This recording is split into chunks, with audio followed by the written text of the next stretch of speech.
right after we got off the road, we instantly went into just hiding and started writing for the next record. I'm really looking forward to touring again.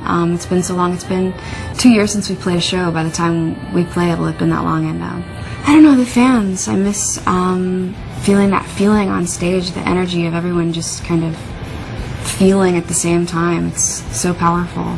You can hear on the album a lot of the changes that I've gone through in my life. The album's more mature. I mean, I'm a better musician than I was. Also, I've gained a lot of confidence. I'm not afraid to do a lot of things that I guess on the first record I felt self-conscious about or maybe afraid to try. Musically, really just tried so many new things. I feel like this record has a lot more soul in more ways than one. Mostly, I mean, I just really went with what I felt even more and was even more specific and true to myself. Like, for example, the first single, Call Me When You're Sober. It's kind of impossible to misinterpret the lyrics. It's like I really wanted to say something and it's been said, and you can't look at it a different way. And you know, like typical of my lyric writing, I guess you can apply it to your life and think of it in 2 or 3 different ways, which a lot of the writing is still that way, but sometimes I just really wanted to say something and said it, and you can't hide from it, and I'm proud of that. Lithium's definitely a metaphor. I felt like I was in love with my sorrow, which I've always been, and I get into these moods where I write music and it's not so much depressed, it's just this kind of strange low that I ride. At the same time, I wanted to be free and break through and be happy, and I think that was kind of me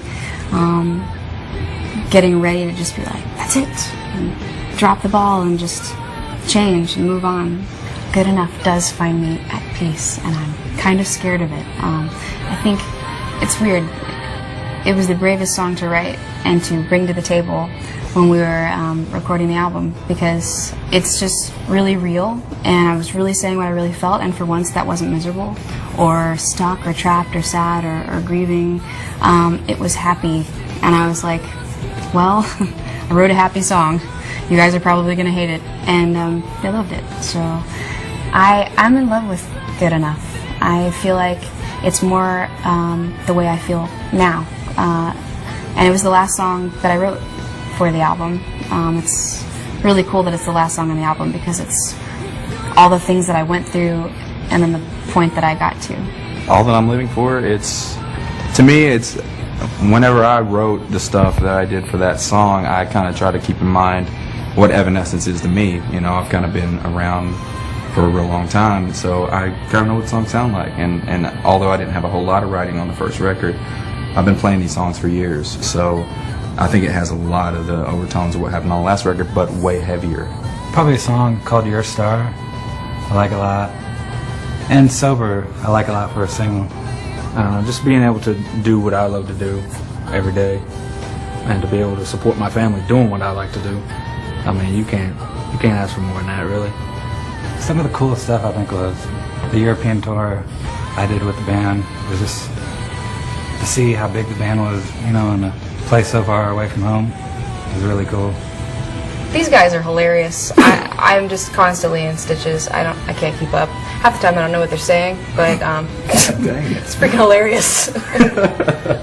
Touring overseas is it tends to be a little more stressful just because you're trying to cram it all in and there's so many countries to go to, and you know, it's just, I don't know, you're just far from home and it's a little harder, but then again, it seems like sometimes the shows make it worthwhile. Yeah, the fans get crazier. I've made